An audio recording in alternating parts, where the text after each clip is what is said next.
Bonjour Thierry Ripoll, merci beaucoup d'accepter ce deuxième entretien sur la chaîne Philosciences. Eh bien, bonjour et c'est un plaisir. Il faut croire que je vous ai pas assez fait souffrir la première fois.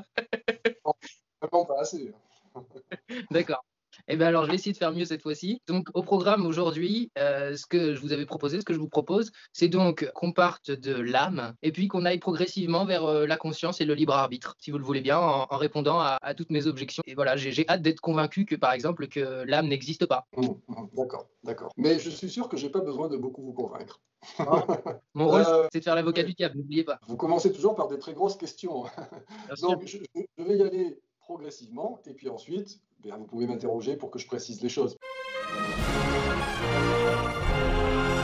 Pour le dire de manière très simplement, je pense que le concept d'âme, encore une fois, un peu comme l'autre fois, la croyance, c'est quelque chose d'absolument universel que les hommes élaborent naturellement. C'est la raison pour laquelle ce concept d'âme, on le retrouve à peu près dans toutes les cultures, sans Alors, exception. j'allais vous demander, donc c'est ça, c'est pour ça que vous pensez ça, c'est parce qu'on a tendance à le retrouver dans toutes les cultures humaines. Mais non seulement on a tendance à le retrouver dans toutes les cultures humaines, mais on observe dans le développement de l'enfant que très Mhm. très tôt, avant même qu'on lui parle de l'existence de l'âme, avant même qu'on aborde les questions de philosophie ou de métaphysique, on ne va pas aborder de la métaphysique avec un enfant, avant même qu'on le forme de point de vue religieux, il a déjà en lui une intuition, mais une intuition ne c'est pas forcément valide, mais il a une intuition qu'il existe autrement que par son corps, et que Mhm. son identité est quelque chose en plus de son corps.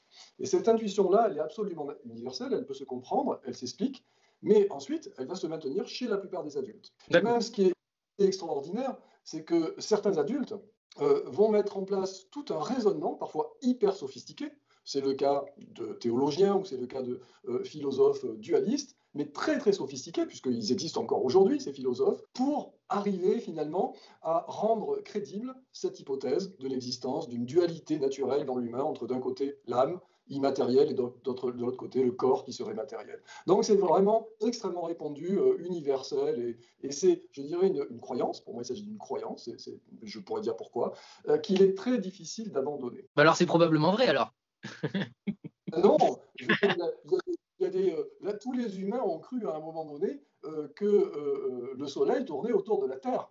Hmm. Ils ont une intuition chevillée au corps, ils étaient persuadés de ça. Et quand d'ailleurs on leur a dit que ça ne se passait pas comme ça, celui qui a dit que ça se passait pas comme ça, bah, ma foi, il lui arrivait des choses un peu désagréables. Non, donc on a des intuitions. C'est pas parce qu'on a une intuition et qu'elle est universellement répandue qu'elle est valide.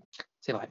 Ok. Est-ce que vous avez des arguments contre alors? Alors des arguments, déjà la première chose qu'il faut observer, c'est quand même important, sauf si on n'accorde aucune importance aux données empiriques, c'est qu'il n'y a rien, empiriquement, qui permet de penser qu'il existe quelque chose en plus de notre corps et de notre cerveau. Je mets au défi quiconque de me donner la moindre donnée empirique qui irait dans ce sens. Et je dois dire que, pour être réaliste, si Hmm. on disposait de cette donnée, qui ne croirait pas en l'existence de l'âme? Personne. Bien Je veux sûr, dire, bien. moi, je n'ai rien contre, par principe, au fait Hmm. que quelque chose d'immatériel comme l'âme pourrait exister. Je dois dire même que ça me réjouirait. Si on me garantissait en plus que ça va me conférer une immortalité, mais je suis prêt à donner tous mes biens pour ça, évidemment. Mais c'est une évidence qu'on a construit une philosophie, parfois une croyance, mais qui est établie sur strictement aucun fait empirique. Il n'y a rien dans le monde, jamais, qui a pu révéler l'existence de cette chose que l'on appelle l'âme. Et d'ailleurs, c'est un peu étonnant, il faut bien le concéder, parce que si l'âme était quelque chose de si naturel, si ça, c'était en chacun de nous, pourquoi on n'en percevrait jamais une forme ou une autre de manifestation?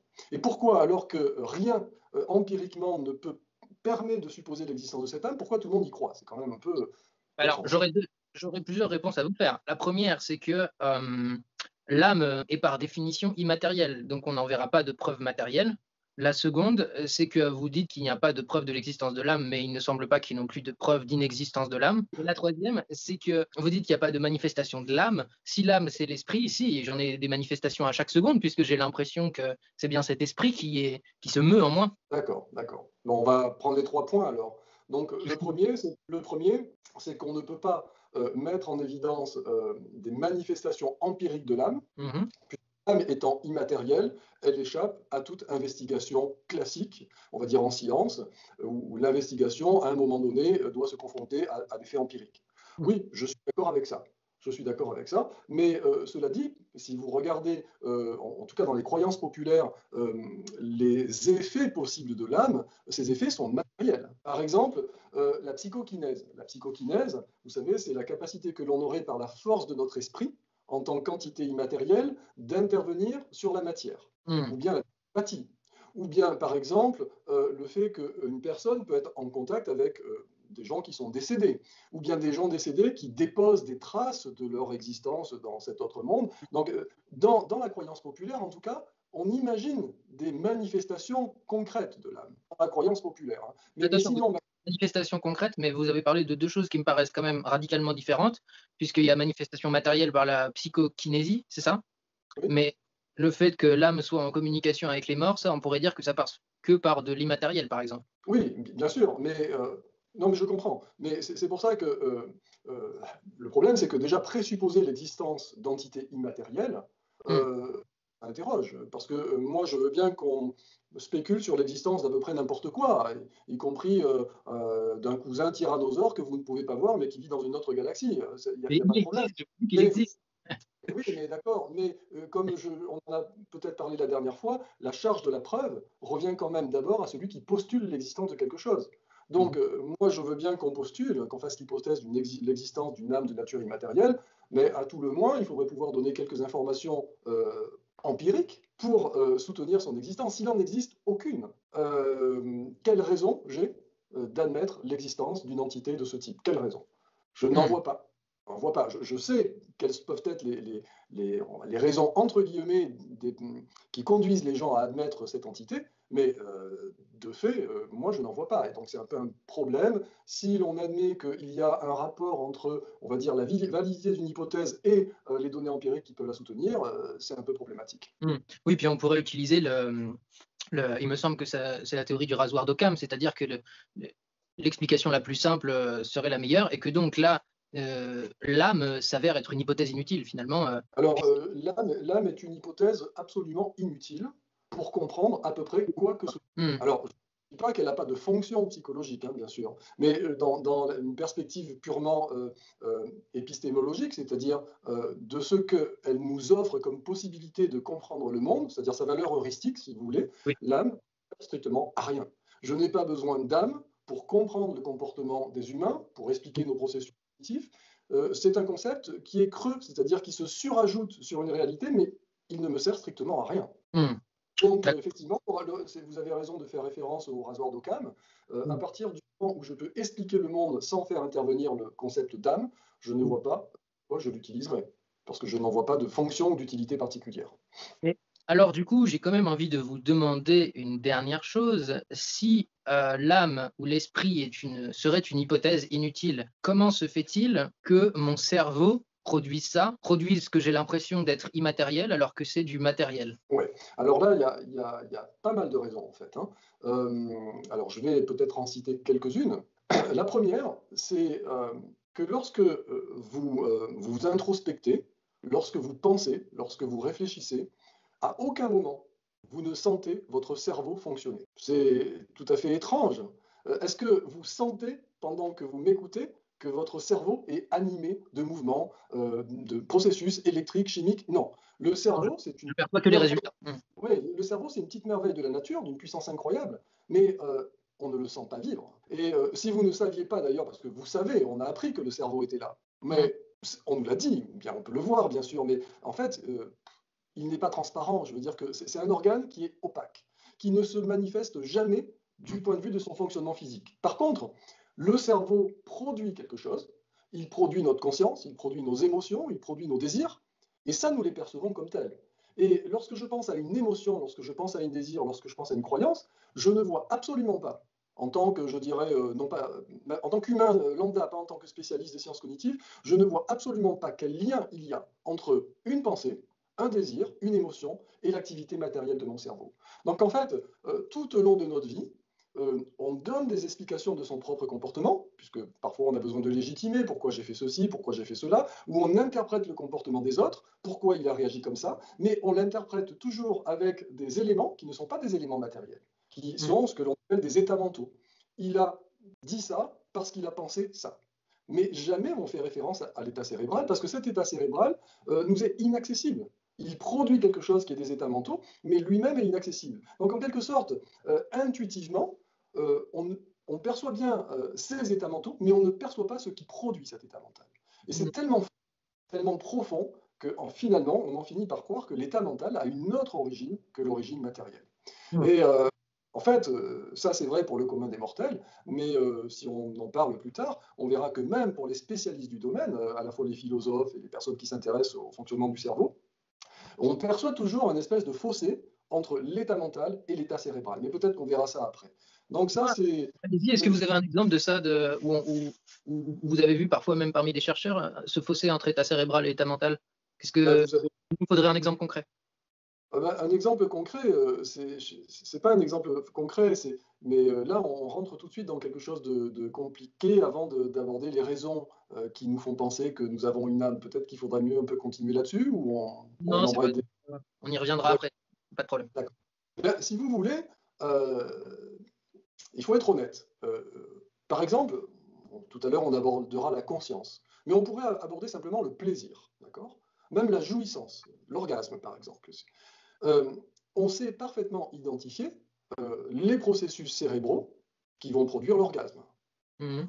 On pourrait même stimuler le cerveau pour générer quelque chose qui va être de l'ordre de l'orgasme ou quelque chose de l'ordre de la douleur. Ça coûte combien? Bon, Ça coûte combien de faire ça? oui, oui, ça c'est... Mais ce qui est tout à fait, qui interroge et qui va donner lieu à différentes interprétations selon, on va dire, ses penchants philosophiques et sa conception de tout ça, ce qui est tout à fait troublant, c'est qu'on sait quel est le fonctionnement neuronal, on sait le décrire, qui va produire tel état mental, une émotion quelconque, le plaisir, la douleur, tout ce que vous voulez, mais on ne sait pas pourquoi. On ne sait pas pourquoi. C'est-à-dire que on a deux phénomènes qui interviennent en même temps. On va dire l'expérience subjective, ce que je ressens, si j'ai mal, si ça me fait plaisir, si je suis triste, si je suis anxieux, n'importe quel état mental. On sait à peu près l'état cérébral qui y correspond. On peut donc même, comme je l'ai dit, provoquer un état cérébral qui va générer un état mental. Par Mhm. exemple, on peut dire à quelqu'un à voir du vert alors qu'il n'y a pas de vert, simplement en stimulant comme il faut les neurones qui vont être impliqués dans la perception du vert. Mais on ne sait pas pourquoi cette activité neuronale va produire tel état mental. C'est pour ça que je dis que même pour des chercheurs dans le domaine, demeure un petit fossé qu'on appelle un fossé explicatif. Mhm. Mais qu'est-ce qu'il y a de Mais si compliqué à lier l'état cérébral et l'état mental? Qu'est-ce qui nous manque en fait? C'est que ça fait intervenir trop de neurones en même temps? C'est pas comme s'il y avait un neurone du verre qui s'activait? C'est que c'est trop diffus dans le cerveau? C'est quoi le problème?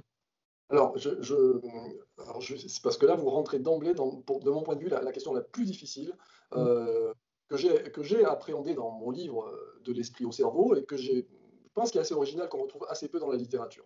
Mais pour vous donner pour bien comprendre, il fut un temps où les hommes préhistoriques ont découvert Mhm. que l'amplitude de la marée était dépendante des phases de la Lune. Oui, Bon, ça, c'est pas difficile à faire. En revanche, l'explication causale qui permet de comprendre pourquoi la marée est fonction des phases de la Lune, cette explication, elle est devenue intelligible très longtemps après qu'on l'a observée. d'accord. Eh bien, je dirais que en matière pour le problème qui nous occupe, donc le rapport entre l'esprit et le cerveau, c'est un peu la même chose, un petit peu, hein. C'est-à-dire qu'on sait parfaitement aujourd'hui décrire une activité cérébrale qui est corrélée de manière systématique et qui est vraiment associée à un état mental. Mais par Mhm. contre, on ne parvient pas encore à expliquer pourquoi cet état cérébral génère cet état mental. Alors maintenant, pourquoi? Là, c'est vraiment, on rentre dans le dur, hein. Parce que, en fait, la description du cerveau, c'est une description objective. On décrit un objet qui est le cerveau, d'accord? Et on peut le décrire physiquement, sans problème. On dispose de descripteurs vraiment objectifs de cette activité, à la fois électrique, chimique, etc. Par contre, ce que je perçois, ce que je ressens, ce que je vis intérieurement, c'est un état subjectif. Mhm. Par exemple, si j'ai conscience d'avoir mal, c'est un état subjectif. Vous ne Mhm. savez pas, on ne peut pas objectiver. Il y a que soi qui peut identifier ce qu'il ressent quand il a mal. Donc Oui. en fait, on a... Alors attendez, oui, quand vous dites c'est un état subjectif, c'est pas qu'il y a que cette personne qui ressent exactement cette douleur, c'est qu'elle peut pas la montrer à quelqu'un d'autre, c'est ça? En tout cas, on peut pas la mesurer. Ouais, On peut- d'accord. on n'a jamais accès aux états mentaux d'autrui. Mais peut-être qu'on a exactement les mêmes sensations, mais on ne peut pas le savoir. On ne peut pas le savoir. D'accord. On a, c'est un grand problème philosophique qui est très classique, très connu. Lorsque vous voyez du vert et que vous dites que c'est vert, et lorsque moi je vois du vert et je dis que c'est vert, on n'a aucune garantie Qu'on voit la de même. voir vert. C'est un grand problème d'ailleurs pour les amoureux. Parce que quand quelqu'un, ce sont souvent les hommes qui demandent à leur compagne, est-ce que tu as eu beaucoup de plaisir? Et elle va dire oui. Et on va lui dire, oui, mais quel plaisir? Mais on ne peut pas savoir. On ne peut pas savoir. Ce qui permet d'ailleurs le simulacre. Parce que, Mmh. en fait, que soit pour savoir ce qu'on ressent réellement. Mmh. Donc, en fait, je reviens à ce qui est le plus important. Il y a un état physique qu'on peut décrire objectivement et un état subjectif qui n'est descriptible que par l'individu en tant que tel. Et le passage de l'objectif au subjectif, la traduction, si vous voulez, de ce qui est objectif en quelque chose qui est subjectif, est un passage qui pose deux redoutables problèmes. Et je ne suis pas sûr, mais peut-être pour des mauvaises raisons, qu'on puisse parfaitement rendre compte de l'un à partir de l'autre. C'est-à-dire qu'on aura toujours, nous, en tant que chercheurs, et a fortiori en tant que non-chercheurs, le sentiment qu'on ne pourra pas rendre compte de ces états mentaux particuliers à partir d'une description matérielle. Et c'est aussi ça qui nous conduit à supposer qu'il y a autre chose que la matière. Mais comment dire, cet argument, il est important, il est intéressant, mais pour moi, on l'interprète souvent de travers, c'est-à-dire on fait des conclusions à partir de lui qui ne sont pas nécessairement les meilleures. Quelle conclusion erronée, par exemple, on pourrait faire rapidement? En fait, la conclusion erronée, c'est de dire, puisque on dispose d'une description physique complète, et qu'à Mmh. partir de cette description physique complète, on ne peut pas rendre compte parfaitement d'états subjectifs ou d'états mentaux, Mmh. c'est que les états subjectifs ne peuvent pas être réduits à ces états cérébraux. Ah oui, Et donc, s'ils ne peuvent pas être réduits à ces états évidemment. cérébraux, Mmh. c'est peut-être qu'il y a une dimension autre qui n'est pas strictement matérielle et qui est à l'origine de ces états subjectifs. Mmh. Alors, si vous permettez, j'aurais aimé vous raconter, parce que c'est lié, l'expérience de pensée de Marie, d'un grand philosophe qui s'appelle Jackson. Mmh. D'accord? Voilà. Alors, je vais essayer d'aller vite, hein. Donc, Marie est une neuroscientifique de génie qui a absolument tout compris des processus neuronaux qui conduisent à la perception de la couleur. Mmh. Après elle, la science peut s'arrêter, on a fini. C'est comme un dieu, en quelque sorte, parce qu'un homme, jamais un homme y arrivera. Mais donc, elle a tout expliqué. Mais Marie n'a jamais vu de couleur de sa vie. Ce n'est pas un problème, on n'a pas besoin de faire voir des couleurs pour faire une théorie scientifique sur la perception d'une couleur. Elle n'a jamais vu de couleur de sa vie. Et puis un jour, on lui donne l'occasion de voir des couleurs. D'accord? Mmh. Elle va voir une pomme rouge. Et la question que pose Jackson est, quand elle va voir cette pomme rouge, est-ce qu'elle va ressentir quelque chose, ce qu'on appelle parfois une expérience phénoménale, d'accord? Est-ce qu'elle va ressentir quelque chose de nouveau De qu'elle plus. n'avait pas pu, en quelque sorte, anticiper? Mmh. Et beaucoup de gens ont tendance à répondre oui, oui. Tant on n'a pas fait l'expérience subjective de la couleur, on ne peut pas savoir ce que ça fait que voir du rouge. Mmh. J'aurais pu prendre une forme plus X de cette expérience de pensée en supposant que Marie a toute sa vie travaillé sur l'orgasme, elle a parfaitement expliqué d'un point de vue neuronal ce qui produit l'orgasme, mais elle n'a jamais vécu d'orgasme. Et un jour, elle vit l'orgasme. Est-ce qu'elle va découvrir quelque chose de nouveau qu'elle n'avait jamais vécu? Et tout le monde a tendance à répondre oui. Et c'est un argument qui est développé parfois pour dire, vous voyez, on n'arrive pas parfaitement à rendre compte d'expériences subjectives au travers d'une explication de nature physique. Mmh. Donc, dans l'expérience subjective, il y a quelque chose en plus qu'on ne peut pas totalement expliquer et réduire à quelque chose de physique. Donc, il existe quelque chose qui n'est pas physique. Mmh. Mais cette conclusion n'est pas forcément la bonne. Ce n'est pas forcément la bonne pour deux raisons. La première, c'est qu'on ne peut même pas se représenter ce que signifie tout avoir expliqué physiquement. On ne peut pas. Donc c'est une expérience de pensée qui nous induit un peu en erreur, parce qu'on se met à la place de Marie, sauf Mmh. qu'on ne peut pas se mettre à la place d'un être comme Marie qui est omniscient, qui connaît tout à propos de ces processus physiques. Peut-être que si on connaissait tout de ces processus physiques, Mmh. peut-être qu'on pourrait parfaitement anticiper l'état subjectif auquel ils donnent lieu. Mmh. Ce qui veut dire que si on échoue, en partie, je dis bien juste sur cet aspect-là, à rendre compte d'états subjectifs comme les expériences phénoménales par l'explication physicaliste, on va dire, c'est peut-être tout simplement que notre cerveau n'est pas prêt à ça. Enfin, je veux dire qu'il n'est pas cognitivement capable de faire ça. Je Mmh. veux dire, par exemple, la loi de l'attraction universelle, ça existe, d'accord? Mais vous pouvez toujours essayer d'expliquer à un singe comment ça fonctionne. Vous n'allez pas lui permettre de comprendre comment ça fonctionne. Pourquoi? Parce qu'il n'a pas les capacités cognitives pour comprendre. Eh bien, nous, il faut peut-être admettre avec humilité que nous n'avons pas non plus le cerveau qui nous permet de comprendre le fonctionnement total de notre cerveau. C'est-à-dire qu'il y a une partie de l'explication dont on aura toujours le sentiment qu'elle est incomplète. Bon, on n'a pas besoin de se présupposer, c'est un présupposé inutile que de se dire qu'on comprendra jamais. On peut tout simplement se dire qu'on n'a pas encore réussi à le faire. Ah oui, bien sûr, absolument. Mais alors je vais développer un peu ce point, mais qui est vraiment subtil, hein, mais bon. Euh, il y a quelque chose de tout simple, malgré tout, qui explique notre sentiment que l'explication physicaliste ne rend pas totalement compte d'un état mental. Et Hmm. je vais vous expliquer. Quand, par exemple, vous voyez du vert, d'accord? Vous ouvrez les yeux, vous voyez du vert. Ce que vous ressentez, l'expérience phénoménale, Hmm. donc l'effet que ça fait de voir du vert, cette expérience phénoménale, elle a lieu pendant quelques centaines de millisecondes. C'est-à-dire que le cerveau, heureusement, il est extrêmement rapide, et donc j'ouvre les yeux, et immédiatement, ça déclenche cette sensation de voir du vert. Donc au niveau temporel, le phénomène, il est extrêmement bref. Hmm. Instantané, en 100 millisecondes, vous avez vu du vert, et vous avez ressenti que vous avez vu du vert. Bien, maintenant, si on essaie d'expliquer ce qui se passe quand on voit du vert, d'accord? Et supposons qu'on dispose d'une explication complète de ce qui se passe quand on voit du vert. Mais cette explication complète, quand vous allez la lire, vous allez mettre 2 mois, 3 mois, 4 mois, 6 mois à la lire. Surtout si on accepte de rentrer jusqu'au niveau microphysique, c'est-à-dire le fonctionnement des atomes, les fonctionnements des molécules qui font partie du fonctionnement neuronal. Hmm. Donc, si vous voulez, il y a un problème de différence de temporalité. Quand je vis quelque chose de manière subjective, c'est instantané.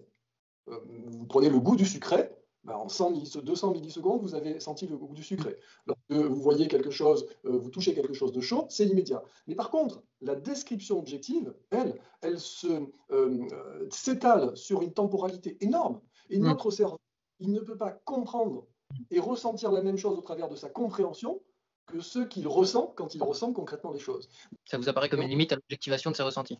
absolument, absolument. C'est-à-dire qu'on ne peut pas espérer rendre compte totalement d'une expérience subjective, un Hmm. état mental, une émotion, une sensation, au travers d'une explication qui est objectivante. Mais ça veut pas dire pour autant qu'il y a une dimension immatérielle là-dedans. De Hmm. toute façon, la dimension immatérielle, elle ne sert à rien. Hmm. Elle nous Alors, est aucune. il y a Alors quelque là, chose. on est rentré d'emblée dans le dur. Peut-être Hmm. qu'on aurait dû Mais c'est doucement. ça qu'on Bon, aime, c'est ça qu'on aime sur cette chaîne. Alors, bon, qu'est-ce que je voulais dire? J'ai une objection. oui, Si j'invente demain un traducteur de ressenti, oui, c'est-à-dire que vous, par exemple, vous voyez le vert d'une certaine manière, parce que ça correspond à une certaine longueur d'onde électromagnétique qui va dans votre œil, qui est traduit en électricité d'une certaine manière et qui est identifié par votre cerveau d'une certaine manière.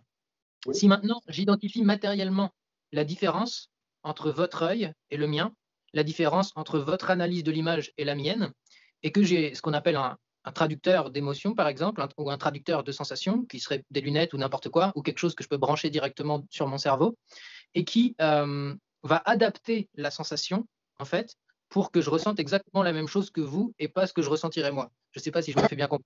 Au lieu de voir du vert, je vais voir le vert tel que vous le voyez. Comment ferait cette machine? Tout simplement, elle traduirait, comme quand on a un traducteur simultané qui vous traduit du français alors que vous entendez normalement de l'allemand.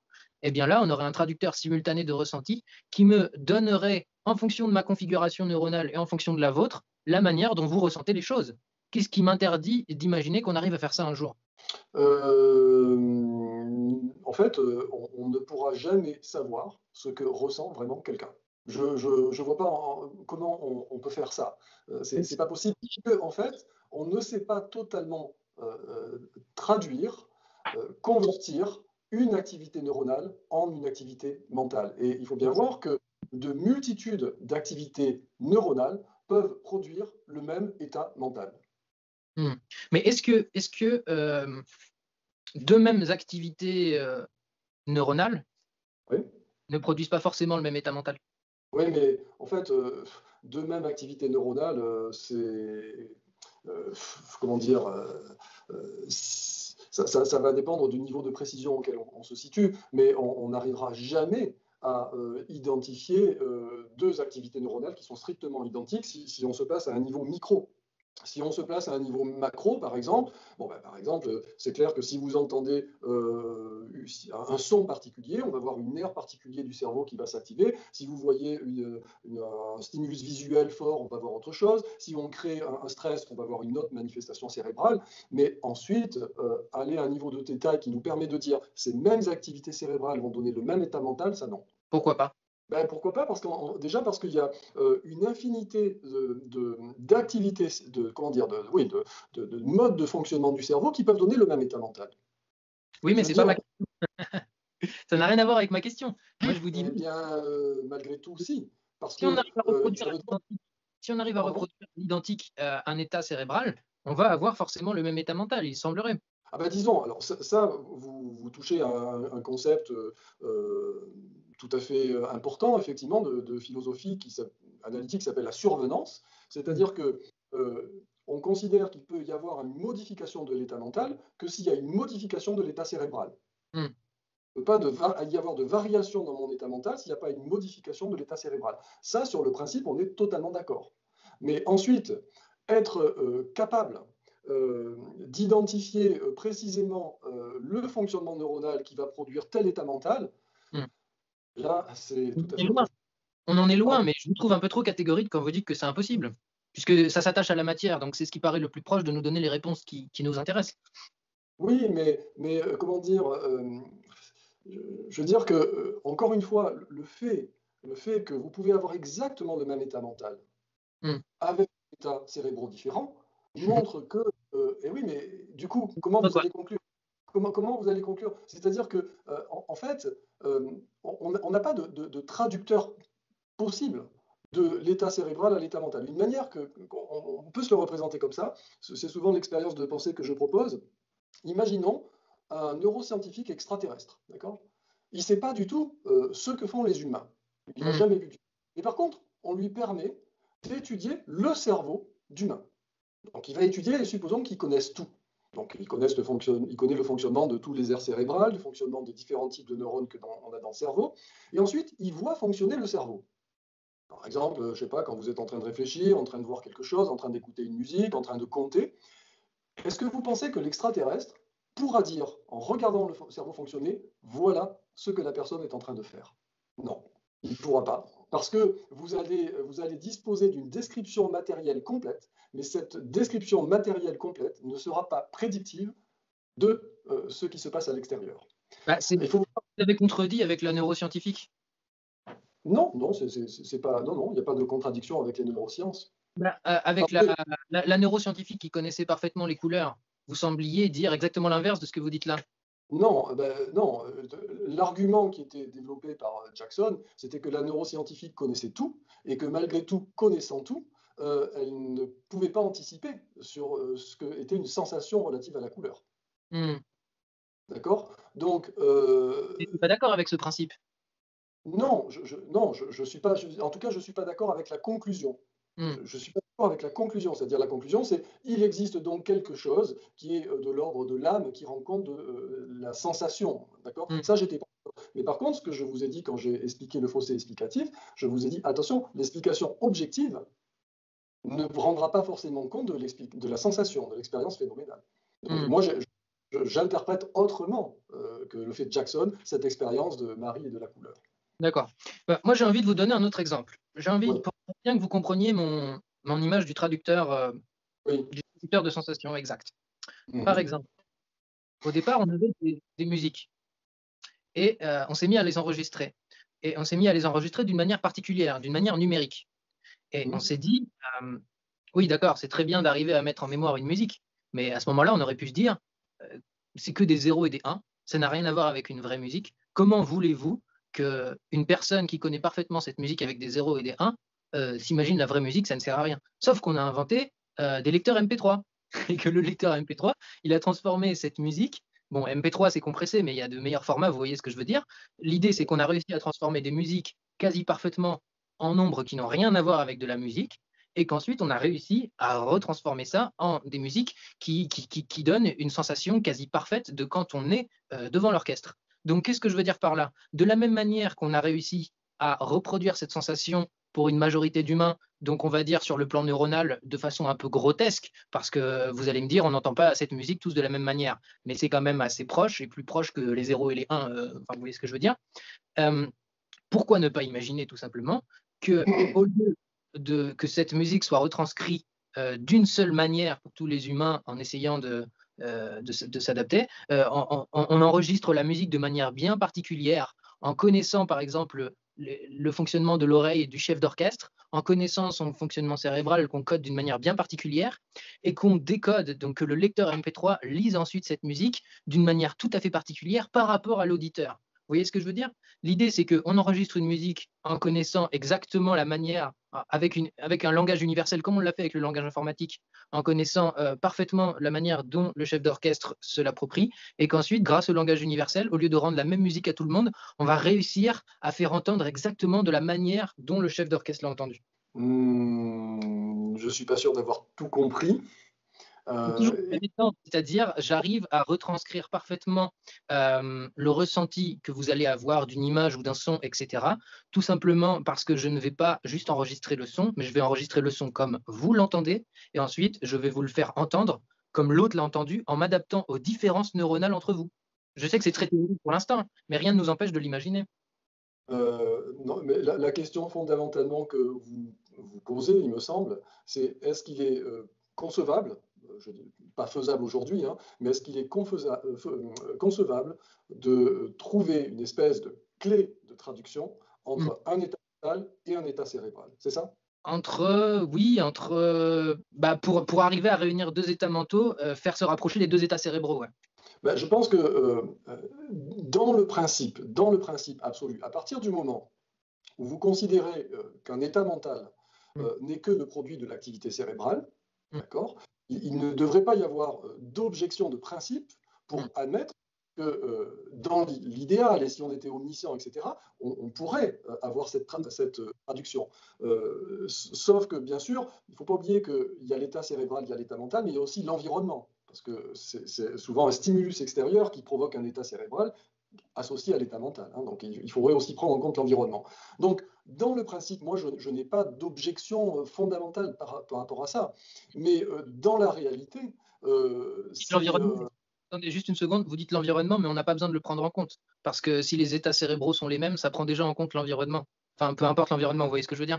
oui, mais oui, d'accord. Mais bon, même si on laisse de côté l'environnement, cette traduction pose des problèmes dont on ne perçoit pas comment on pourrait les résoudre, compte tenu d'une part, de la difficulté à identifier des états subjectifs, parce qu'on ne peut jamais mesurer ces états subjectifs. Bon, Pas on besoin sait. de le faire avec ma technique, c'est ça qui est bien, il suffit de reproduire l'état cérébral, et ça, on peut l'identifier. Mais comment vous reproduisez l'état cérébral? Je sais pas, avec une imprimante 3D ultra perfectionnée, par exemple, qui reproduit atome par atome exactement la configuration qui se passe dans Là, votre cerveau. Bien. moi, bon, là, pour le coup, je suis d'accord. D'ailleurs, c'est une des expériences de pensée que je présente dans mon livre. C'est-à-dire que si on était capable de construire un clone de moi-même, physiquement parlant, hein, je parle, donc une copie identique à l'atome près, Mm. autant tenter de la construction, parce que dès lors que notre histoire va différer, nous allons différer physiquement aussi, bien sûr. Mais au tenter de cette duplication, il est clair qu'il y aura un Thierry Ripoll qui fonctionnera absolument de la même manière que moi. Ça, je suis absolument d'accord. Mais Voilà, de là à disposer d'un moyen de traduire un état cérébral à un état mental, ça, ce que j'essaie de dire, c'est il n'y a pas besoin de l'état mental. On ne travaille que sur l'état cérébral. oui, mais on ne pourra comment dire, en termes d'expérience de pensée, je suis Mm. d'accord. D'accord. Rien ne s'oppose à ce qu'on reproduise un être matériel qui soit absolument identique à moi. Mm. Rien ne s'y oppose. Si on admet que je suis défini matériellement, car je suis une machine, hein, je dis toujours, moi je suis une machine, mais une machine biologique, rien n'empêche, en théorie, de le Bien. reproduire. Dans les D'accord. faits, bien sûr, Alors, on n'y arrivera pas. eh bien alors, si vous avez cet argument-là, vous allez voir que vous êtes tout proche du mien et que vous allez comprendre mon argument. Pourquoi? Mhm. Parce que tout ce que je dis, c'est que vous imaginez qu'on clone complètement l'entièreté de vos atomes. Moi, Oui. ce que je vous dis, c'est, imaginons que je copie uniquement votre perception du verre et que je laisse ma mémoire et mon cerveau de base. Et je copie uniquement votre perception du verre et j'arrive à la transplanter dans mon cerveau. Ah, Et ben, je fais le verre comme vous. vous voulez dire, quand vous dites je copie une perception du verre, vous voulez dire que je copie la partie de mon cerveau qui est impliquée dans la perception du verre, c'est ça? C'est ça. C'est ça. Et qu'est-ce que j'en fais ensuite de ça? Bah, je me l'implante de manière maligne à la mienne, à la place de ma perception du verre, par exemple, et je vois le verre comme vous avec ma mémoire. Ça, vous êtes d'accord avec ça? Oui, je suis absolument d'accord. Si vous avez, bon, évidemment, c'est vraiment des expériences de pensée, Théorique. qui demeurent pleinement des expériences de pensée, c'est-à-dire c'est pas réalisable. Effectivement, si je transplante, si on était Mmh. capable de transplanter une partie d'un cerveau dans un autre cerveau et qu'on néglige tous les effets collatéraux qu'il pourrait y avoir des parties du cerveau restant qu'on n'a pas transplanté, effectivement, on pourrait reproduire à l'identique la perception que peut avoir l'autre personne. Mais Voilà. c'est L'étape des d'après l'étape d'après l'étape d'après, c'est simplement au lieu de transplanter la partie du cerveau correspondant, j'arrive à trouver, hem, un filtre entre ces 2 parties de cerveau qui fasse qu'une perception se transforme en l'autre, sous forme, par exemple, de lunettes qui vont transformer les ondes pour que ça corresponde parfaitement. J'arrive mmh, à faire ce filtre-là, je mets des lunettes et j'arrive à voir le verre comme vous. Parce que ça va réussir à faire comme si dans mon cerveau, exactement la même chose qui se passe atome par atome dans la perception du verre que dans le vôtre, mais cette fois-ci juste grâce à des lunettes, par exemple. C'est encore plus théorique, mais vous voyez ce que je veux dire? je suis pas certain de bien suivre malgré tout. Hem, mais en tout cas, je pense que ce qui est important, d'avoir en tête dans une approche physicaliste, c'est effectivement, dans la mesure où tous nos états mentaux sont le produit de nos états cérébraux, dans la Mmh. mesure où on peut reproduire à l'identique des états cérébraux, quels que soient les moyens l'on puisse imaginer, on va reproduire les mêmes états mentaux. Oui, Voilà. ça oui. Bon, je fais une dernière tentative, pour essayer de vous convaincre. Oui, Maintenant, je prends imaginons que vous, vous voyez, la lumière infrarouge. oui, Moi, je ne la vois oui, pas, oui. mais je peux mettre des lunettes infrarouges et je vais voir comme vous. Oui, vous ne saurez pas, vous ne saurez jamais si vous voyez comme moi. Même si je me rends compte que atome par atome, on a exactement la même perception des ondes infrarouges dans nos 2 cerveaux. Ah ben, bien sûr, mais si vous avez reproduit par le biais à la fois de vos lunettes, parce que les Mmh. lunettes va donner la possibilité de capter des ondes que vous ne percevez pas naturellement, d'accord? Mmh. Et si vous avez la possibilité, encore une fois, de répliquer la partie de mon cerveau qui fait ce traitement, oui, je suis d'accord, on peut dire que vous allez voir comme moi. Mmh. OK. À ce moment-là. Mais on ne peut faire cette hypothèse-là que si on suppose que nos sensations sont le produit de notre activité cérébrale et que si on suppose qu'on est capable de reproduire via notre cerveau, via une lunette ou quoi que ce soit en tant que capteur sensoriel qui va Mmh. nous mettre dans les mêmes conditions. Mmh. Et la difficulté de ces lunettes-là, c'est finalement qu'il faudrait quasiment qu'ensuite, je me fasse transplanter votre cerveau pour vérifier que j'ai bien vu la même chose que vous, sauf la Mhm. mémoire, pour vérifier que Ouais. j'ai bien vu la même chose que vous quand j'ai mis les lunettes de traduction. Non, mais je dis pas qu'on y sera dès demain, hein, mais mais en tout cas, théoriquement, c'est pas totalement impossible. Non, non, c'est pas encore une fois, à partir du moment où vous êtes physicaliste, Mmh. c'est-à-dire que vous considérez qu'il n'y a pas dans l'univers, d'entités, immatérielles qui pourraient expliquer nos états mentaux et si vous acceptez donc que nos états mentaux, surviennent, hein, c'est le mot, consacré, surviennent sur nos états cérébraux, toute manipulation, même, de science-fiction qui consisterait à pouvoir reproduire des états cérébraux identiques devrait reproduire, des états mentaux, identiques. D'accord. Alors, Étant entendu aussi, il faut toujours avoir en tête que nos états cérébraux, l'activité de votre cerveau aujourd'hui, elle découle de toute votre histoire. mmh, C'est-à-dire que votre cerveau a engrangé toute votre histoire. Et c'est parce qu'elle a engrangé toute votre histoire, en fait, les neurones ne font que coder notre expérience passée et nous permettre de traiter les stimuli présents. Donc, nos neurones, c'est notre mémoire, bien sûr. Et donc, quand on reproduit matériellement, si on pouvait reproduire matériellement un cerveau, on reproduirait toute l'expérience passée de l'individu. Parce que mmh. nous sommes faits de cette expérience passée. Mmh. Après, il y a quand même différentes parties dans le cerveau et j'imagine qu'il y a certaines parties du cerveau qui sont plus, quand même, attachées à la mémoire et d'autres plus attachées à la perception. Enfin, je veux dire, tous les neurones n'ont pas un rôle strictement identique. Non, non, bien sûr, il y a au contraire, même les neurones ont des rôles extrêmement spécifiques. Si vous prenez ne serait-ce que la perception visuelle, vous allez avoir des neurones qui vont coder la couleur, d'autres qui vont coder le mouvement, la profondeur, la texture, même l'inclinaison des objets. Tout ça, ce sont des neurones différents. Mais il ne faut jamais oublier qu'à chaque fois que vous traitez une information quelconque, en fait, ce sont des millions de neurones qui sont activés simultanément. D'accord? Parce que le cerveau n'est pas non plus cloisonné au point que des neurones d'un côté sont complètement insensibles aux neurones qui s'activent de l'autre côté. Hein. Donc c'est un réseau, hein, c'est un réseau très vaste. D'accord. Avant d'aller plus loin, donc avec la conscience, je crois que vous vouliez parler de ce qui nous incite à croire en l'âme, c'est ça? Oui, oui, donc je crois que j'ai donné certaines informations, effectivement, mais je vais peut-être en donner une autre. Pour montrer comment cette intuition s'est créée probablement depuis très longtemps. Moi, je suppose en fait qu'à partir du moment où les hommes ont développé un cerveau suffisamment puissant pour pouvoir se penser, très tôt, ils ont été dualistes. Enfin, j'imagine que les Homo sapiens, on n'était pas tout à fait sapiens il y a 1 million d'années, mais déjà, on était dualistes. Et je prends toujours cet exemple-là. Qu'est-ce que vous appelez se penser précisément? Bah, c'est-à-dire, je veux dire que je ne pense pas qu'un chimpanzé s'introspecte pour savoir qui il est, comment il fonctionne, etc. Donc, Alors, c'est parce que un- j'ai fait une vidéo avec Camille Brunel, spécialiste de ces questions-là, et il semblerait que chez les grands singes, il y ait de l'introspection. Ça s'appelle «Les animaux sont des personnes» et les insectes aussi. Donc attention à ne pas affirmer trop de choses sur les grands singes parce que je voudrais pas entrer en conflit avec, Camille Brunel. Non, mais je connais bien la littérature sur les grands singes parce que je m'y suis beaucoup intéressé. Mais bien sûr que les grands singes sont capables de processus mentaux extrêmement importants, mais il est peu probable, on n'en sait rien parce que ça c'est de la spéculation, mais il est peu probable qu'ils s'interrogent sur l'origine de leur pensée. Est-ce que ma pensée vient de mon cerveau ou est-ce qu'elle vient de mon âme? Ça m'étonnerait qu'ils aient ce genre de spéculation. Mmh. En tout cas, ce que je veux dire, c'est que très tôt, on a conçu cette distinction entre le corps matériel et quelque chose qui n'est pas matériel. Et je prends l'exemple ici de deux douleurs, la douleur physique et la douleur psychique. Pour tout le monde, il y a quelque chose de douloureux, mais sauf que phénoménalement, c'est-à-dire ce que l'on perçoit, est quand même de nature très différente. Et je prends cet exemple, imaginons un australopithèque même, donc c'est même pas un sapiens, hein, un homo sapiens, un australopithèque qui se blesse.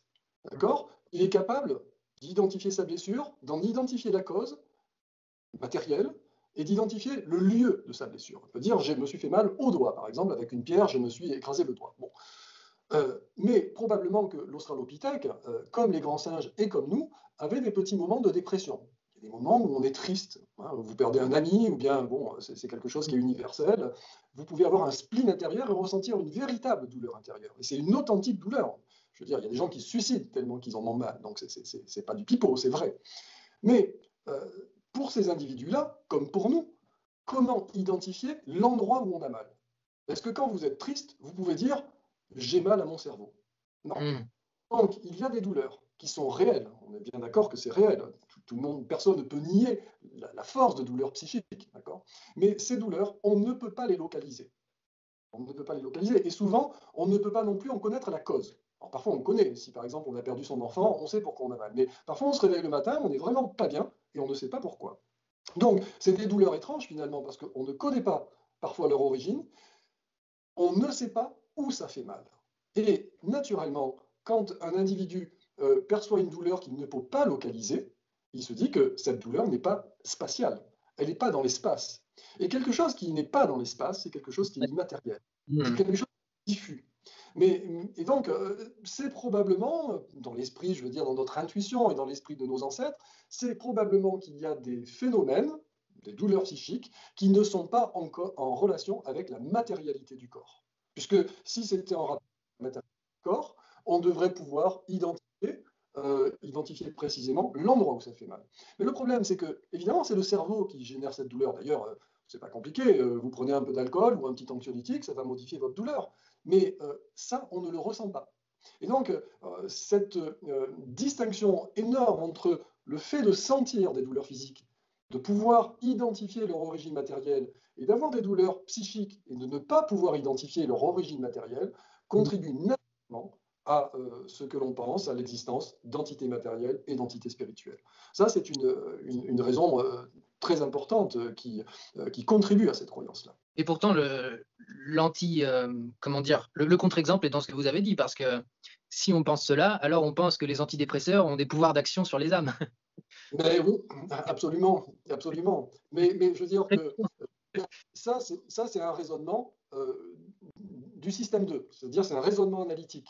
C'est-à-dire si mon état mental, un état aussi subjectif et aussi personnel que par exemple l'état anxieux ou l'état dépressif, si cet état est soumis à une causalité matérielle, parce que lorsque j'ingurgite telle substance chimique, ça modifie mon état psychique, alors c'est que normalement, mon état psychique est du même matériel. Mmh. Et ça, c'est rationnel, je veux dire, c'est analytique. Mais le problème, c'est qu'on a une intuition. Et que l'intuition très forte que l'on a, c'est que moi, je ne suis pas que mon cerveau et mon corps. C'est une intuition qui est fondamentale et qui est provoquée par ce que j'appelle parfois la transparence de notre esprit. On croit savoir comment on pense et l'opacité de notre cerveau. Notre cerveau, on ne le voit pas vivre. Jamais. Donc le cerveau, c'est un organe très malin parce que, enfin entre guillemets, hein, parce qu'il produit tous nos états mentaux, mais on ne le voit jamais produire ces états mentaux. Donc on finit par croire que les états mentaux, ils ont leur vie propre, qu'ils ont une vie indépendante de celle du cerveau. Et Mmh. même quand on a des éléments empiriques très clairement qui montrent que nos états mentaux sont dépendants de nos états matériels, eh bien, on tient tellement à cette intuition qu'on va se donner des arguments qui sont des arguments un peu bidons, qui vont nous permettre de faire maintenir cette intuition qui nous est si chère. Oui, puis malheureusement, on peut aussi avoir exactement, des choses parallèles pour les gens qui croient à l'âme. Parce que, par exemple, quand ils vont voir des gourous ou des voyants ou je ne sais quoi, qui sont des gens qui disent qui communiquent directement avec les âmes et tout ça, si derrière ils vont mieux, ils peuvent avoir exactement le même raisonnement. Bien sûr, Puisque mais cette ça, personne s'adresse à mon âme et que je vais mieux, c'est bien que mon âme existe.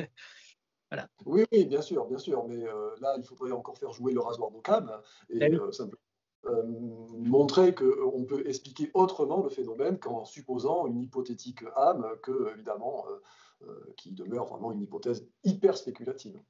Et inutile. OK. Et inutile, inutile, en tout cas, sur le plan, au moins, de notre compréhension de Mmh. l'univers et de nous-mêmes. Et Je alors veux dire, moi, ça fait 2 ça oui. fait 2 fois que vous me répondez ça et du coup, quelle serait l'utilité de la croyance de l'âme? J'ai envie de vous demander ça du coup. Bah, d'abord, il y a une, comment dire, son utilité, d'abord, c'est qu'elle joue un rôle pseudo-explicatif. Mmh. Pseudo-explicatif, pas explicatif, pseudo-explicatif. C'est-à-dire que à partir du moment où je suis incapable d'expliquer mon comportement au travers de mon activité cérébrale, Mmh. eh bien, ce qui va être rassurant pour moi, c'est de pouvoir l'expliquer en supposant l'existence d'une âme qui est à l'origine de mes états mentaux. Sauf que ça n'explique rien, parce que c'est totalement circulaire, mais ça donne l'impression d'expliquer quelque chose. C'est pourquoi je dis que c'est pseudo-explicatif. Mmh. Et la deuxième raison, eh bien là, enfin, il y en a, de mon point de vue, deux raisons. Il y a d'une part que, c'est bien connu, si vous croyez que l'âme est d'origine immatérielle, elle n'est pas soumise, comme le corps, à la dégradation liée au temps, liée à la mort. Et la possibilité de vie après la mort, pour beaucoup de gens qui croient en l'existence de l'âme, ce n'est pas le cas de tous, mais pour beaucoup. Et la deuxième, la troisième plutôt mauvaise raison de croire en l'existence de l'âme, mais qui nous satisfait, qui nous fait plaisir, c'est qu'on croit qu'il faut disposer d'une âme pour disposer d'un libre arbitre. Ce qui n'est pas le cas. J'ai envie de vous poser la question. La dernière fois, dans l'interview «Pourquoi croit-on?», on s'est demandé, et on a vu qu'il y avait, 2 phénomènes. Le premier qui était simplement, des effets secondaires, de mécanismes psychiques qui nous poussent à chercher du sens dans tout ce qu'on trouve. Et que donc ça n'avait aucune utilité évolutive. Et le second, qui était que parfois ça pouvait avoir une utilité évolutive et que croire nous permettait d'améliorer nos performances. Vous rangeriez dans quelle case l'âme? Dans les 2 en même temps, j'imagine? Alors, je pense que c'est pas un hasard si le dualisme, hein, donc le dualisme, c'est la philosophie ou la croyance, mais les philosophes ne seraient pas d'accord, les dualistes, pour que je parle de croyance, mais bon, je parle quand même des deux. Je pense qu'il faut toujours avoir en tête que toutes les religions, peut-être le bouddhisme étant un cas un peu particulier, mais pas le bouddhisme populaire, peut-être le bouddhisme savant, mais le bouddhisme populaire, c'est comme toutes les autres religions, postule l'existence séparée d'un corps matériel et d'une âme immatérielle. Mmh. Aucune gens n'échappent à ça, y compris dans l'animisme, qu'on peut considérer comme un peu un précurseur des religions actuelles. Mm. Et c'est si important que ça, c'est quand même bien sûr, parce qu'on retrouve dans à peu près toutes les religions la possibilité de vivre au-delà de sa mort physique. C'est-à-dire que non seulement l'âme, ça semble naturel parce que ça nous permet de donner une explication de ce que l'on est, ça colle en tout cas avec ce que l'on perçoit de soi, donc on a l'impression que ça tient la route, alors qu'en fait ça n'explique rien, mais en plus ça a cet avantage de nous permettre de penser qu'au moment de notre mort physique, on continue de vivre. Et vous savez, lorsqu'on interroge des enfants très jeunes, avant même qu'ils aient reçu de formation religieuse, et qu'on leur demande, on a fait des petites expériences là-dessus, qu'est-ce qui va se passer quand, par exemple, tel individu va mourir, on raconte une histoire où on met en scène un individu qui meurt, et on lui demande qu'est-ce qui va se passer, eh bien l'enfant, très jeune, va accepter que certaines propriétés vont effectivement disparaître, par exemple la capacité de digérer, la capacité éventuellement de voir, mais il y a certaines propriétés du psychisme humain qui ne disparaîtront pas, notamment celle de s'émouvoir, celle de penser, celle de ressentir de l'amour ou de l'amitié. Donc c'est quelque chose qui est profondément inscrit en nous, puisqu'on le retrouve chez les enfants qui ont 4-5 ans, hein, et qu'en fait on a beaucoup de mal à abandonner, parce que malgré tout, pas pour tout le monde, mais pour beaucoup de gens, la mort, imaginer la fin de sa vie, non seulement c'est difficilement concevable, en plus on a beaucoup de mal à le concevoir, le néant est quelque chose qu'on a du mal à concevoir, mais en plus c'est quand même, il faut le dire, bien rassurant de pouvoir se persuader qu'on va survivre à sa propre mort. Donc c'est sûr que ça a une fonction cognitive parce que ça nous permet de mettre de la cohérence Mm. par rapport à ce qu'on comprend du monde comme ça, et mais en plus ça a une fonction, on va dire, apaisante qui est inhérente à toutes les religions. Mm. Et si jamais on ne croit pas en l'âme, alors qu'est-ce que vous nous conseillez pour nous apaiser sur la mort? Qu'est-ce qu'on peut remplacer? Par quoi on peut Bah, remplacer cette croyance? moi, très franchement, on est tous différents par rapport à la mort, et moi je ne suis pas de ceux qui l'attendent avec beaucoup de sérénité. C'est comme Mm. ça, pour des raisons qui tiennent, c'est de l'ordre de la personnalité. On sort totalement du cadre de la philosophie ou des sciences, là, mais on a tous des comportements, des attitudes différentes par rapport à la mort. Moi, c'est pas quelque chose qui me réjouit, c'est même quelque chose qui m'est un peu insupportable en réalité, l'idée de cesser de vivre. Mais pour autant, je ne peux pas y mettre l'espoir de vivre dans le cadre d'une âme qui serait enfin libérée de son enveloppe charnelle. Voilà. Donc, Mais si alors, vous voulez, tous les hommes là, sont soumis. Il n'avait pas tout à fait tort là-dessus, à un principe de réalité, un principe de plaisir. Le principe de plaisir me conduirait à admettre l'existence d'une âme. Bien sûr, ça me ferait plaisir, mais je n'ai jamais trouvé le moindre minimaliste argument qui pourrait me convaincre que ça existe. Donc, je l'ai abandonné depuis fort longtemps. ah oui, vous mettez dans cette perspective. Moi, j'ai tendance à croire dans ces configurations-là que le plaisir ne s'oppose qu'au plaisir. Et qu'en fait, là où vous croyez que vous opposez du plaisir à du réalisme, vous opposez plutôt le plaisir de la cohérence au plaisir d'une croyance isolée. Oui, bien sûr, mais c'est parce que vous supposez que le plaisir de la cohérence va être plus important que le plaisir de la vie éternelle. Mais ce n'est pas Non, le cas pour... non, non, le plaisir d'y croire en tout cas. Oui, mais si on a plaisir à y croire, c'est aussi parce qu'on croit en la vie éternelle. Donc Oui, oui, on peut tout prendre. donc ça Tout dans dépend, oui, tout à fait. Le fait de choisir l'un ou l'autre, ça dépend les probabilités qu'on met sur l'un ou l'autre. Vous avez raison, donc c'est une influence, OK. Mais est-ce que tout ce que je veux dire par là, c'est que je trouve pas réaliste du tout l'opposition qui est parfois faite entre des gens qui choisiraient la vérité et d'autres qui choisiraient le plaisir. Pour moi, ça n'a pas vraiment de sens, puisqu'en fait, on cherche tous notre maximum de confort et de plaisir. Et il me semble juste que pour vous, ce serait très inconfortable de croire à l'âme et la vie après la mort, et que c'est donc pour ça que vous êtes dans l'autre partie qui est peut-être inconfortable, mais croire pour vous serait encore plus inconfortable. Voilà. Mais bon, je sais pas. Et bon, peut-être, je sais pas. C'est à voir. C'est des débats de philosophes qui sont pas très intéressants. Pardon. Euh, Logiquement, c'est intéressant d'ailleurs, mais ok. Euh, Vous m'offrez une belle transition avec ce fait que vous aimeriez bien être immortel. C'est que si jamais, je sais pas si vous avez vu la série Uploaded non. téléchargée. Oui, on m'en a parlé, mais moi je ne l'ai pas vu.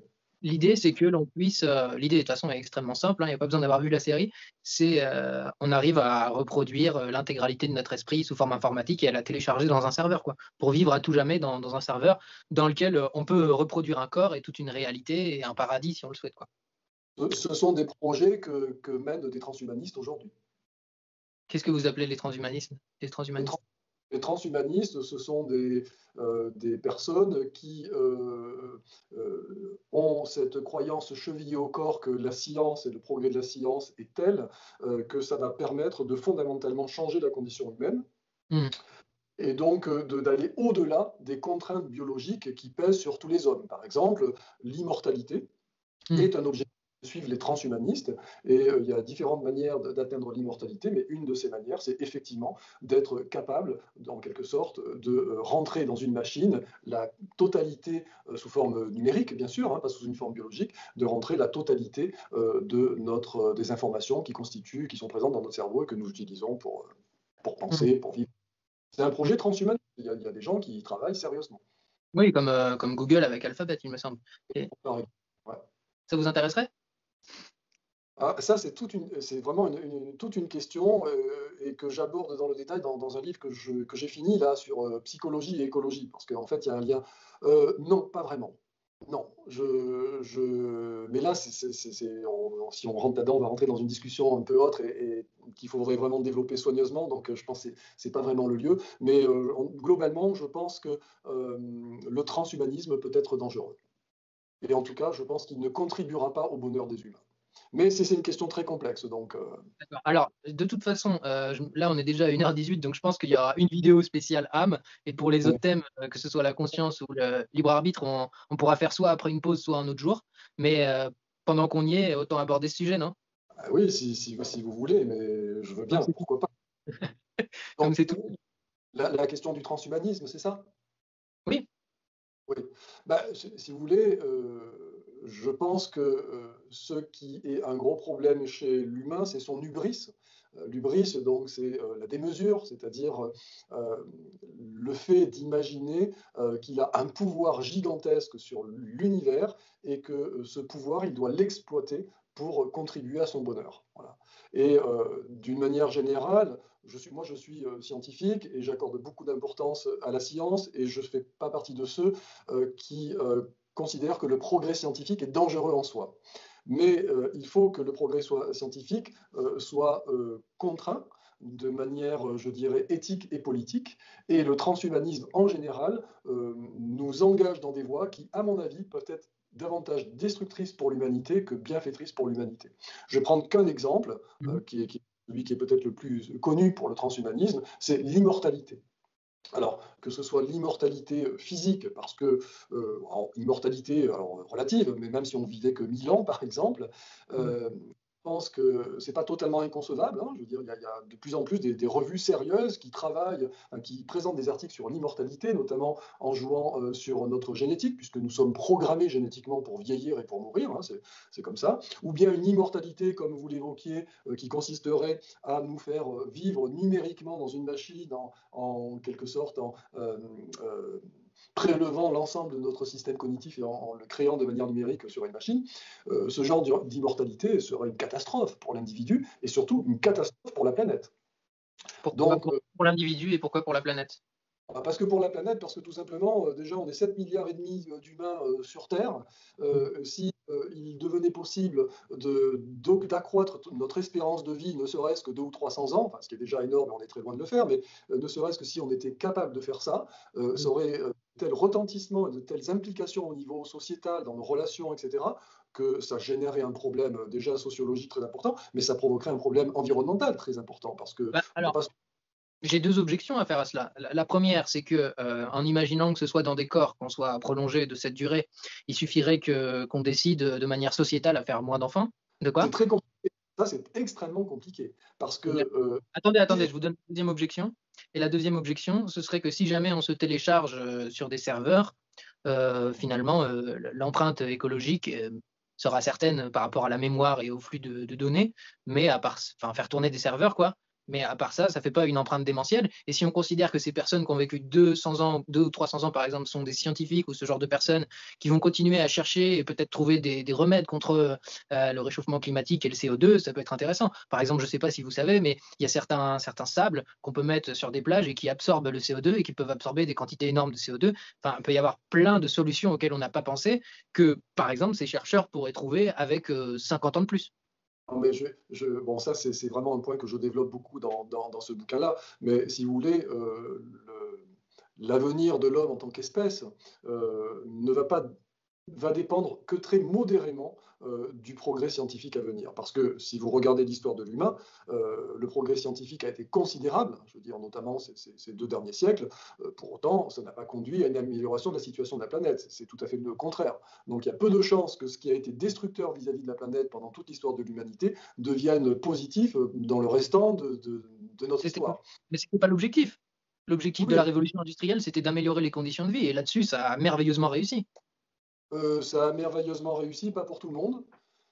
Bah, pour Et qui profitent de toutes ces énergies pour travailler beaucoup moins et avoir beaucoup plus de confort, je veux dire, il faut quand même pas cracher dans la soupe. On est content oui, aujourd'hui de. je suis d'accord, mais il ne faut pas imaginer que nos conditions de vie se sont améliorées avec la révolution industrielle. En fait, pendant le Paléolithique, donc il y a 12 000 ans avant la révolution néolithique, les hommes vivaient globalement infiniment mieux que pendant la révolution industrielle.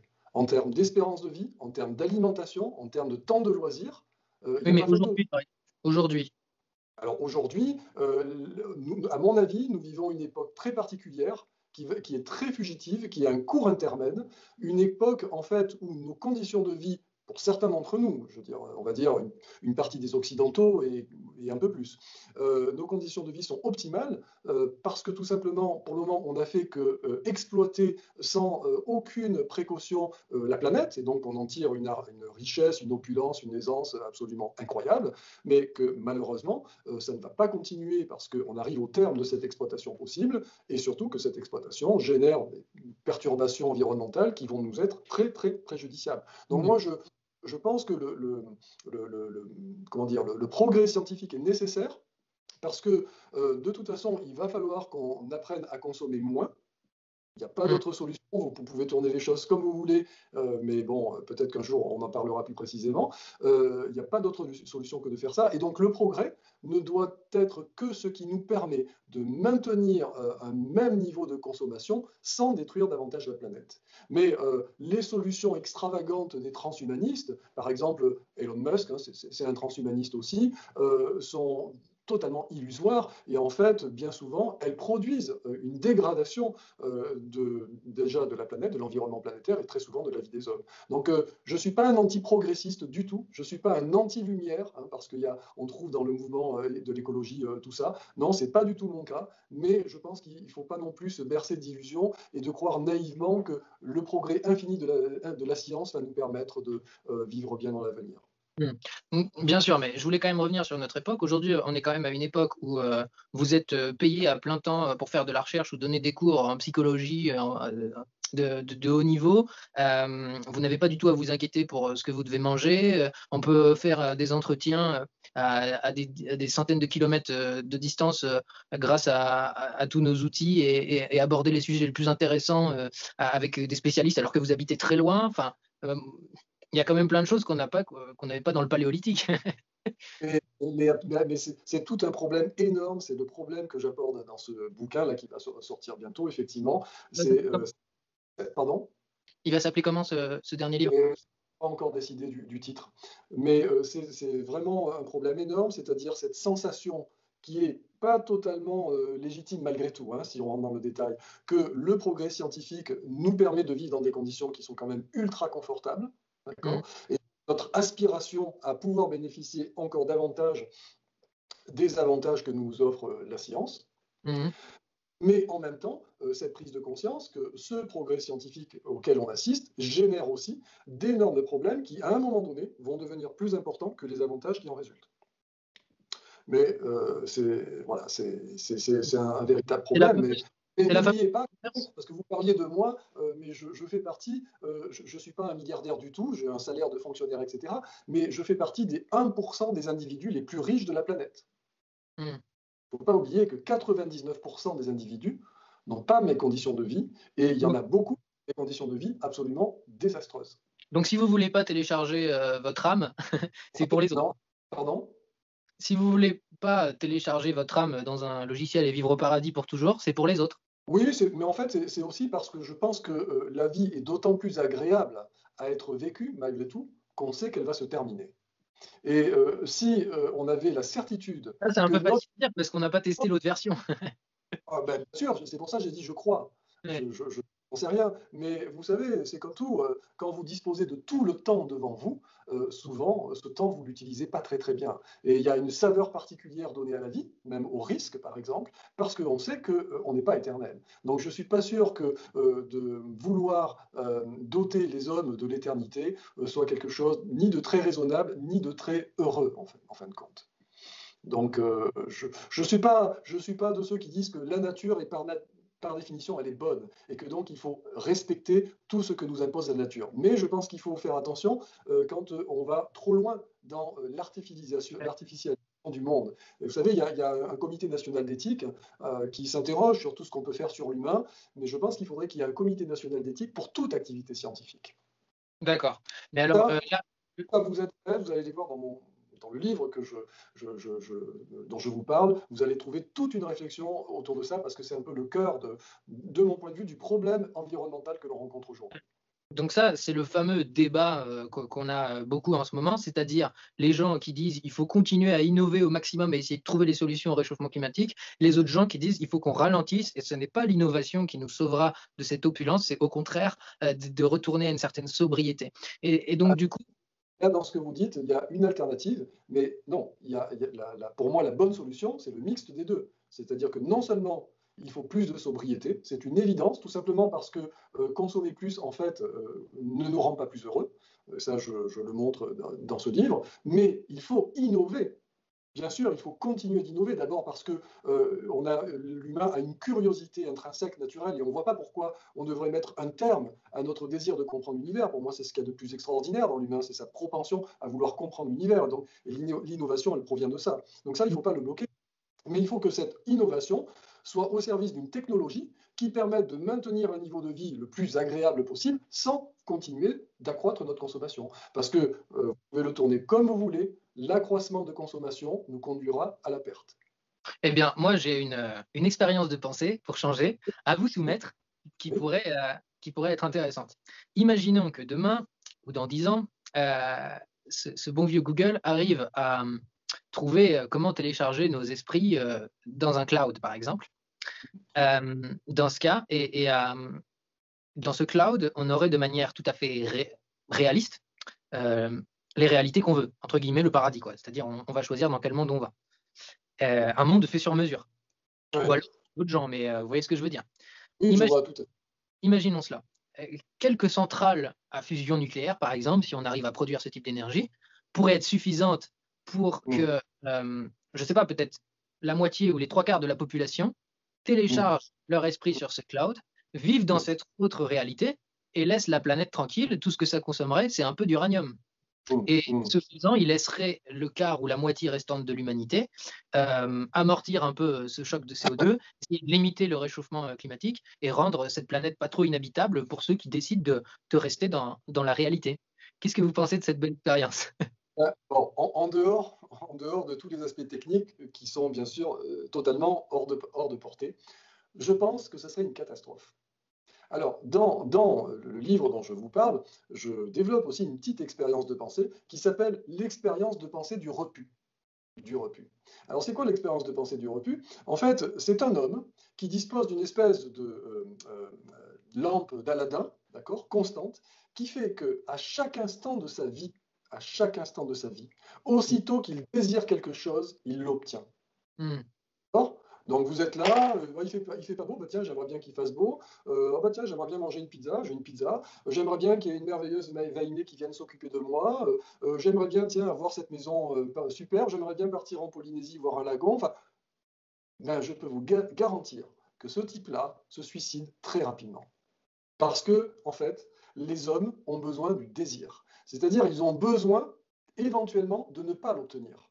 Le désir optimal, c'est celui qui peut être réalisé, c'est-à-dire qui peut donner lieu au plaisir, mais qui peut donner lieu aussi à l'échec, à l'absence de plaisir. Ce désir-là, c'est le bon. Et en fait, c'est le désir que nous avons l'habitude de manipuler tout le temps. Mais si vous imaginez une situation qui est une forme de paradis, c'est pour ça que le paradis ne peut pas exister. Hmm. Parce que, en tout cas, pas un paradis où tous les désirs peuvent être satisfaits aussitôt qu'ils sont conçus. Parce que dans ce cas-là, il y a quelque chose d'autre qui est chose la plus terrible que ne peuvent pas supporter les humains, c'est l'ennui. L'ennui. Mmh. Parce que si vous ne pouvez plus désirer, si vous vous mettez toujours en situation d'avoir l'optimal pour vous, il y a quelque chose qui va vous dévorer définitivement, qui va vous tuer, c'est l'ennui. Parce que Mmh. c'est ça auquel tentent d'échapper toujours les hommes.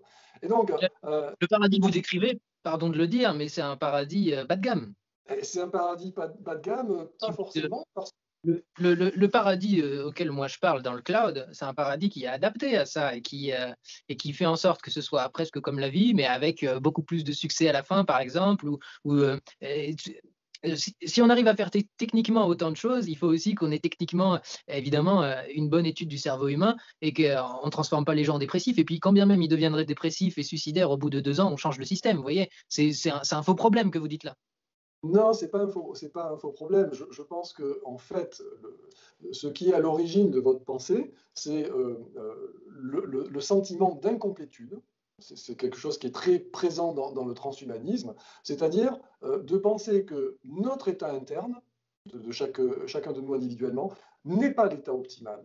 Et qu'il y a sans doute un monde meilleur pour chacun de nous qui va nous rendre plus heureux. Et une manière de l'opérationnaliser, c'est de dire qu'il faut qu'on trouve les conditions qui vont nous permettre de disposer de tous les conforts, de tous les éléments de culture, de tout ce que vous voulez, qui vont nous rendre heureux. Mais non, ça c'est une utopie. C'est une utopie. Donc je crains que c'est ce sentiment d'incomplétude qui est au fond de chaque humain, parce qu'on perçoit notre incomplétude, ne serait-ce qu'au travers de la mort à venir que l'on ne maîtrise pas.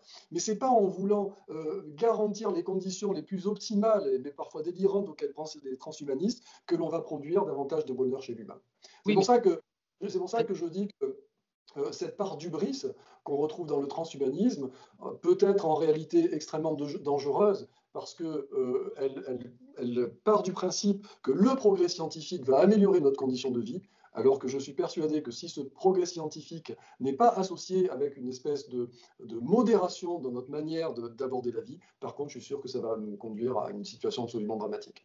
d'accord, mais vous arrêtez pas de décrire un paradis tout pourri. Laissez-moi, par exemple, essayer de vous décrire un bon paradis. Il y a plein de gens qui se suicident actuellement dans le monde tel qu'on est, qui accumulent les déplaisirs. Je vais avoir bientôt une interview avec Jean-François Amadieu, qui est spécialiste des inégalités dues à la beauté. C'est quelque chose dont on parle très peu dans nos sociétés, mais qui sont incroyablement destructeurs. Il y a des gens qui sont malades, qui sont très obèses, qui passent leur vie à être moqués, à ne pas rencontrer de partenaire. Il y a des gens qui sont extrêmement, il y a aussi des gens qui sont extrêmement laids et qui sont extrêmement heureux. Mais vous voyez ce que je veux dire? Il y a mille manières de faire un peu comme la vie, mais en mieux. Par exemple, il y a beaucoup de gens aussi qui sont malheureux de ne pas trouver de partenaires qui leur correspondent, c'est-à-dire quelqu'un qui leur plaise à la fois physiquement, mais qui pourrait aussi, avec lequel il pourrait y avoir beaucoup d'humour et que ça marche bien mentalement et tout. C'est une difficulté pour des tonnes de gens. Le bonheur dans ce cloud serait tout simple. Ça pourrait être tout simplement, c'est ça, plus de beauté, plus de désir, plus de plus d'intelligence, plus d'humour, plus de il y a combien de gens aussi qui se trouvent bêtes et qui sont très malheureux par rapport à ça. Dans ce cloud, on pourrait les booster, et leur mettre, un super QI et ils pourraient tout comprendre des travaux, de physique, quantique, auxquels ils n'avaient pas accès avant, enfin s'il y en a qui les comprennent. Ce que je veux dire par là, c'est que, vous décrivez des bonheurs, un peu nazes, alors que vous avez qu'à prendre l'exemple de votre vie. La manière dont vous vous êtes construit votre bonheur petit à petit, vous n'avez pas l'air trop malheureux. Eh bien, on pourrait tout simplement programmer la machine de la même manière pour que ce soit des bonheurs qui soient à la fois intellectuels, très enrichissants, très vous voyez ce que je veux dire? On n'est pas obligé que le paradis qu'on imagine, ce soit: «J'ai envie de pizza», ah bah, j'ai une pizza qui est déjà dans ma bouche. Il y a quand même mieux à imaginer. Non, mais parce que ce que je mentionnais, c'était, au travers de ça, ce que j'exprimais, c'était le désir. C'est-à-dire que je pense, si vous voulez, que le manque, la frustration, la perte sont nécessaires au bonheur. C'est-à-dire que le bonheur, Mais ça c'est peut pas... être créé, ça peut être Pardon? créé ça. Oui, ça peut être recréé, mais pourquoi on le recréerait, recréer différemment, alors qu'on peut le créer dans un environnement naturel qui, naturellement, organise notre vie au travers de ce sentiment de désir, de perte, etc. Bah, Pourquoi? parce que notre monde est imparfait, et il pollue, on pollue quand on est vivant, il y a plein de choses Oui, qui se passent mal. Il y a votre partenaire qui a un cancer et qui vous laisse tout seul avec, 2 gosses. Il y a votre grand-mère qui meurt trop tôt. Il y a votre enfant qui meurt à 5 ans mais, d'une mais sclérose en plaques. Il y a 1000 raisons qui font qu'on peut améliorer ce monde. Oui, mais bien sûr, mais ce que l'on montre quand on regarde l'histoire de l'humain, c'est qu'on a toutes les raisons de penser que ce progrès gigantesque que l'on a connu n'a pas conduit à un accroissement de bonheur. Absolument pas. Si vous regardez, par exemple, il y a des très beaux travaux qui ont été faits par des psychologues, notamment un psychologue qui s'appelle Esterlin, enfin, c'est psychologue économiste plutôt, mais enfin un peu les deux. Mais en fait, quand vous accroissez, vous augmentez votre niveau de vie. D'accord? Tout le monde a en tête que lorsque l'on va accroître son niveau de vie, on va être mieux. Mais en fait, quand vous avez franchi un certain niveau de vie, tout accroissement de votre niveau de vie ne va pas davantage contribuer à votre Oui, bonheur. oui, mais Donc, c'est déjà autour de 5 000 à 6 000 euros par mois, si j'en crois les études les plus basses. Donc, non, c'est c'est beaucoup moins. déjà beaucoup. Mais c'est beaucoup moins, en fait. C'est pas du tout. Non, parce qu'en fait, si vous voulez, le niveau de vie ne compte pas trop, parce que les humains étant ce qu'ils sont, en fait, ce qui compte, c'est pas leur situation, c'est la situation par rapport à celle de l'autre. Mhm. Donc, si vous gagnez 10 000 euros d'euros et que tous vos amis en gagnent 20 000, vous allez être très triste. Mhm. C'est pour ça que, en fait, le plaisir, le bonheur, le sentiment de bien-être que l'on peut avoir, il est toujours relatif. Il est relatif à ce que vous êtes, mais à ce que vous pourriez avoir. Et donc, c'est une course sans fin. C'est-à-dire qu'on peut toujours accroître nos conditions de vie. De toute façon, il y a cette incomplétude naturelle chez les hommes qui va toujours les conduire à vouloir espérer un peu mieux. Donc, cette insatisfaction propre au cerveau humain, elle est là. Et d'ailleurs, elle a sans doute un rôle, elle a eu un rôle adaptatif et biologique. Hein. C'est pas pour rien que c'est comme ça. Mais vous pourriez faire tout ce que vous voulez, le Claude miraculeux, vous obtiendrez toujours la même chose. Ça ne changera strictement rien. Les humains resteront de la même manière bien traversés par leurs angoisses, par leurs désirs, par leurs frustrations. Ou alors vous décidez, vous pouvez aussi décider à ce moment-là, on pourrait très bien dire, et si on dispose d'une drogue que l'on se prend tous les jours et qui nous rend tout le temps heureux, pourquoi ne pas le faire? Pareil. Mais bon, moi, je ne suis pas de ceux qui pensent que ces euh, changements radicaux dans, on va dire, dans notre biologie, hein, puisque là, ça atteint notre biologie, sont des changements qui vont réellement contribuer à améliorer la vie des hommes. Je Oui, pense que ça peut être juste une variable dans les programmes, ça, si on considère que ces gens ont été téléchargés. oui, bien sûr, mais bon, ça pose tellement de problèmes énormes, cette idée de programme, de cloud et de vie quasiment dans un monde virtuel, que bon, je suis très attaché au monde d'ici-bas, le monde simple de mon jardin, de mes arbres, qui fait que je n'aspire pas du tout à une autre vie qui serait très agréable, mais virtuelle. Mais évidemment, non. Donc, l'autre fois, on a du cerveau dans une cuve, c'est ça, non? On en a parlé? Oui, c'est pas très loin, oui. Mais vous vous rendriez compte de rien, évidemment, hein. Et Bah oui. Oui, je suis d'accord. Mais je veux dire, il me semble que, il y a déjà suffisamment à faire dans un environnement qui est le nôtre pour contribuer à un peu davantage de plaisir, et de bonheur chez les humains, pour ne pas à spéculer sur des solutions, aussi extrêmes qui peut-être vont nous éloigner de ce qu'il faut faire ici et maintenant, pour améliorer la vie des humains. bah, en réalité, ce serait, dans l'exemple que je vous ai donné, ce serait une solution. Parce que tous les gens vraiment écologistes accepteraient de se télécharger pour laisser la planète tranquille et laisser une Oui, planète à leurs futurs descendants, quoi. oui, mais bon, comment dire, la solution me paraît tellement évidemment hors de portée que je C'est vrai. préfère me centrer sur des solutions qui sont plus accessibles et que l'on pourrait mettre en place, je veux dire, dès maintenant. Oui, c'est vrai que ça paraît difficilement imaginable. Vaut peut-être mieux essayer de solutionner les problèmes tout de suite au lieu d'espérer des innovations. Je ne crois pas aujourd'hui que la solution à la crise, on va dire, environnementale, sociale que l'on connaît sur la planète, je ne crois pas que cette solution proviendra du progrès scientifique. Hmm. Je, Ok. je n'y crois, je n'y crois pas une seule seconde. Mais Vous bon, savez, ça c'est c'est très théorique et très général comme non, affirmation. c'est pas très théorique, je l'explique dans le détail dans le bouquin, c'est pas du tout théorique. Par exemple, tout progrès technologique qui est censé conduire à une moindre dégradation environnementale, d'accord, produit toujours davantage de dégradation environnementale. Pourquoi? Parce qu'il y a un effet qu'on appelle l'effet rebond, c'est-à-dire que lorsque vous disposez d'un moyen technologique de moins polluer ou de consommer de manière plus économique, en fait, naturellement, mais c'est le psychisme des hommes qui est ainsi fait, qu'ils vont profiter de cette peine pour davantage consommer. Et au Hmm. final, vous accroissez la dégradation de l'environnement. Hmm. Donc, il n'y a pas d'autre solution. Bon, mais ça, pour des raisons économiques, pour des raisons environnementales, psychologiques, il n'y a pas d'autre raison que de modérer notre croissance. D'accord. Je mets au défi quiconque de me contester là-dessus. Si on peut en parler sérieusement, c'est strictement impossible. Vous Je, savez, je ne vous suis avez pas peut-être qualifié sur ces sujets-là, malheureusement. Je ne pourrais pas vous vous avez répondre. vous avez peut-être entendu parler du projet ITER à Cadarache, non? Ça vous dit quelque chose? Bon, tout près de chez moi, d'ailleurs, ici, il y a un grand centre, un des plus grands centres au monde de recherche sur le nucléaire. Et donc, il y a un projet qui est faramineux, qui implique beaucoup de nationalités, d'une fabrication d'énergie nucléaire, mais par fusion nucléaire, Ah oui. et qui pourrait produire une énergie renouvelable à l'infini et non polluante en termes de gaz carbonique, puisque ce n'est pas une énergie fossile. Oui.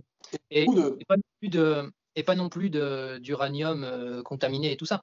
Voilà. Donc, beaucoup de personnes imaginent que si on arrivait à mettre au point ce type d'énergie, en réalité, beaucoup de nos problèmes environnementaux disparaîtraient. Mais pas du tout. Ils seraient largement aggravés. C'est d'une très grande naïveté de croire ça. Si les hommes, il y a 10 000 ans, avaient eu cette énergie-là, je peux vous garantir que la planète serait encore plus détruite qu'elle ne l'est aujourd'hui. Hmm. Tout simplement parce que à partir du moment où vous disposez d'une énergie renouvelable, non polluante, vous allez accroître la consommation de tout le monde. Et en accroissant la consommation de tout le monde, il y a des tas d'effets qui ne sont pas liés à l'utilisation de l'énergie, qui vont conduire à la destruction de la planète. Donc il n'y a pas de...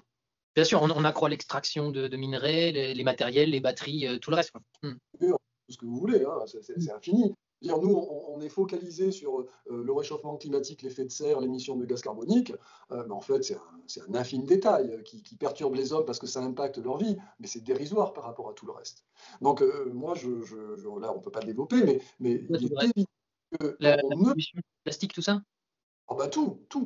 Bah, par exemple, vous avez quasiment plus d'écosystèmes sur la planète qui sont demeurés intacts. Ils sont quasiment tous impactés par la présence de l'homme. Et donc, par exemple, en termes de biodiversité, la perte de biodiversité est absolument gigantesque. Mais ça concerne tout le reste. La chimie, bon, voilà, sur tous les registres. L'énergie, c'est qu'une partie de l'histoire. D'accord. Moi, Donc, je suis pas ici pour vous poser des questions pertinentes là-dessus. Du coup, je vais revenir sur l'âme. Au final, si je comprends bien, donc il n'y a rien, c'est une hypothèse inutile qui est une âme en tant que telle en soi.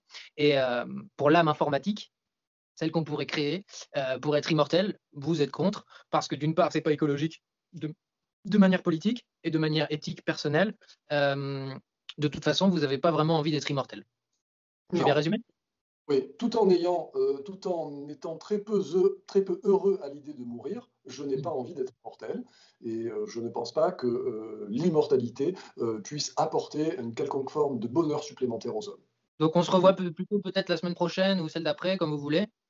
Et si vous voulez. Vous voulez qu'on aborde c'est le libre arbitre? Voilà, pour le libre arbitre et la conscience, mais là ça va faire trop, on est à 2 heures déjà.